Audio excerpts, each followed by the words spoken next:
அஸ்ஸலாமு அலைக்கும். Welcome to Nafras kitchen. இன்றைக்கி நம்ம தால்ச்சா எப்படி செய்ய போகிறதுன்னு பார்க்க போகிறோம்.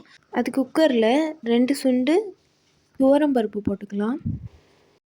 போட்டுட்டு அதை நல்லா ஒரு 3 தட்டி வாஷ் பண்ணிக்கலாம்.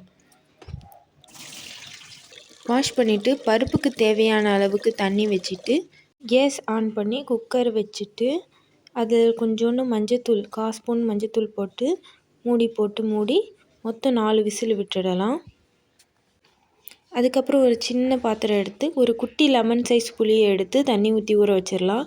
அப்புறம் சட்டி வச்சு அதில் 3 ஸ்பூன் எண்ணெய் ஊற்றி அதில் 2 கிராம்பரும் ஏலக்காவும் போட்டு நறுக்குன ஒரு 4 மீடியம் சைஸ் வெங்காயத்தையும் 2 பச்சை மிளகாவையும் போட்டுக்கலாம்.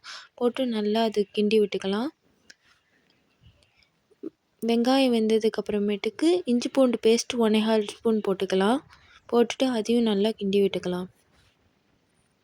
இஞ்சி பூண்டோட பச்சை வாசம் போனதுக்கப்புறமேட்டுக்கு தக்காளி போட்டுக்கலாம். அதையும் நல்லா வதக்கி விட்டுக்கலாம்.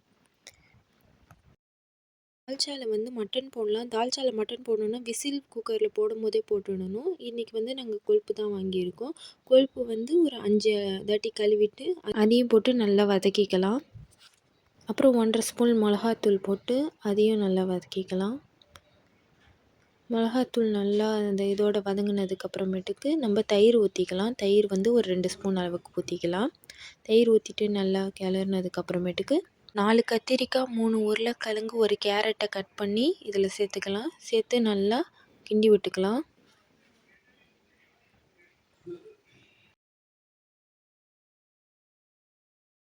நல்லா கிண்டி விட்டதுக்கப்புறம் 1/4 ஸ்பூன் மஞ்சத்தூள், 2 ஸ்பூன் ஜீரகத்தூள், 1/2 ஸ்பூன் பெப்பர் தூள், அதுக்கப்புறம் பெரிய ஸ்பூனால் 2 ஸ்பூன் கொத்தமல்லி தூள் போட்டு நல்லா பரட்டி விட்டுக்கலாம்.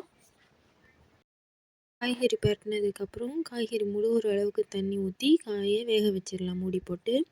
ஹை ஃப்ளேமில் ஒரு 12 நிமிஷம் காய்கறியை வேக வச்சுக்கலாம்.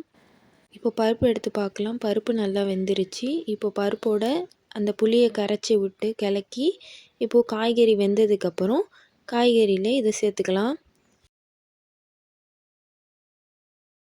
காய்கறியோட சேர்த்து நல்லா கிண்டி விட்டு ஒரு கைப்பிடி அளவு புதினா மல்லி போட்டு நல்லா அதை கிண்டி விட்டு மூடி அதை ஒரு 5 நிமிஷம் கொதிக்க விடலாம். நல்லா கொதி வந்ததுக்கப்புறம் அதை கிண்டி விட்டு மூடி போட்டு ஆஃப் பண்ணால் சூப்பரான தால்ச்சா ரெடி. இதை நம்ம பிரியாணிக்கு, வெறுசோறுக்கு, தால்ச்சோறுக்கு எதுக்கு ஊற்றி சாப்பிட்டாலும் சூப்பராக இருக்கும்.